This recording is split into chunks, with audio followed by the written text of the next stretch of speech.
Design to me is surrender. Surrender to the process, surrender of what the result will be. I'm Susannah Mason, and I'm always learning. Today, I'll be showing you some of the projects that have helped me learn the most. And we'll be looking at 3 of my favorite projects, the ones that have challenged me the most and I've grown the most from. The first one is Jitterbug. It is an interior space design project that was a group project last semester.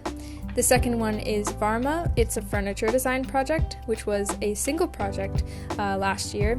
And the third one was Brine, a lacrosse project. This was also from last semester. So these are all projects that I think have pushed me a lot and I've grown a lot from, so let's look at them now.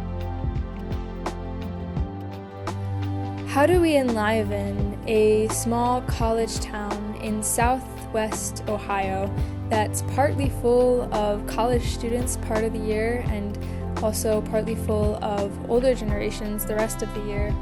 How do we entertain both of these groups of people and give them a space where they can interact and share stories together? These are all the questions that we wanted to address with the project Jitterbug, with the focus of bringing swing dance to a small town and giving a space where people can have milkshakes as well as dine and dance and listen to live music. This was the prompt that we were given to create a space where older and younger generations can meet in order to re-enliven a small town. One thing that was foundational for this project was understanding the underlying message and theme we wanted to express. So to do this, we gathered together some physical objects, tomatoes from my kitchen, spices from my spice rack, and created a collage photo in my garage. This image encapsulates how we wanted to include live music, fresh food, and an overall lively atmosphere while still staying grounded in history.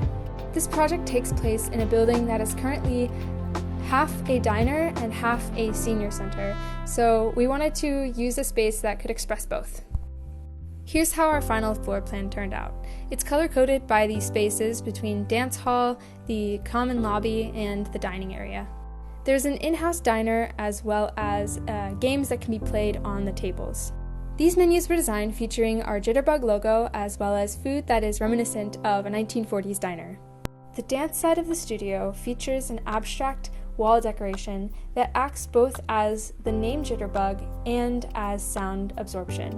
One unique feature of this space is that it also has a milkshake bar. The milkshake bar sits right near the entrance to the dance side, inviting strangers in from the street and allowing the dancers to take a little break. So Jitterbug is an intersection of a diner and venue space, which includes a dance floor and stage for performance. As a space for intergenerational dialogue, connection, fun, and joy, Jitterbug incorporates a new take on the Cedarville Senior Center and Hometown Diner. New voices intersect with the history and stories of Cedarville to enjoy the moment where journeys meet.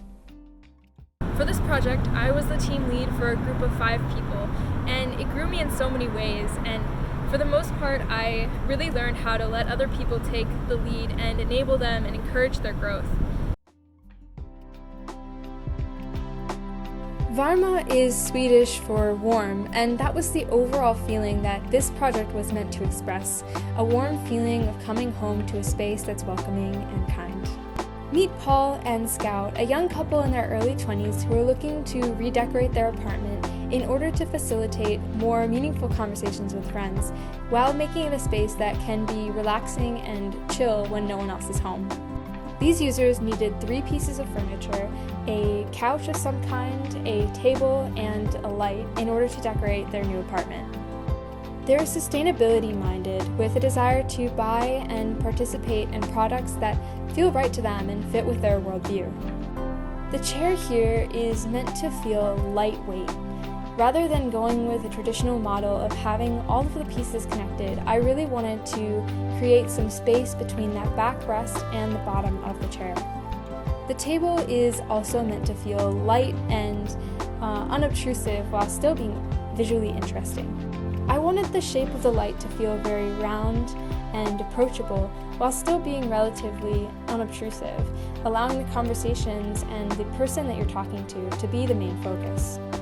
When all the pieces came together, the round shape really became the most preeminent aspect. The light was made using recycled plastic, and the couch and cushions are filled with sustainable materials like lamb's wool or other forms of organic cotton. The table was made using recycled wood as well as a handcrafted base. These three pieces come together to create a space where Paul and Scout's friends can come and have meaningful conversations and leave feeling refreshed, without compromising on their sustainable beliefs. This was the first project I started seeing myself as a real designer. I thought about design in a new way, and I was just so glad to be able to learn regardless of the end result. Brine was a lacrosse company that was founded in 1922 and quickly became the standard for sporting goods. Now, Brine represents the niche market of women's lacrosse. Their modern innovations include a welded mesh head for their lacrosse, and the spirit of innovation and love for the game inspired the series of bags for pro-level players of women's lacrosse. For this project, I designed a lifestyle, competition, and travel bag that work together to support an athlete through the season. Here are those three same bags with Brine's branding and color scheme. Lacrosse is a sport that has a rich and vibrant history, and Brine is no exception.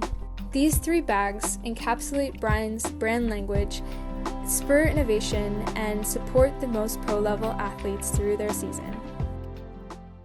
This project was the first one I saw as an opportunity to exceed the expectations in the brief, truly taking all of my experiences of having a decade of comics and drawing and putting it into a final result that really reflected me as a person.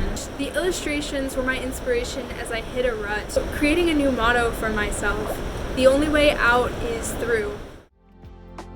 These were three projects that I believe have helped me grow the most as a designer in the past year and a half. From redesigning an interior space to thinking through how furniture fits together, and finally designing bags that work to support an athlete, I believe that these projects have really grown me into the designer I am today. As I'm working through my final semester and capstone, I'm addressing the wicked problem of waste using innovative materials and manufacturing processes to change how we design products. Thank you for watching.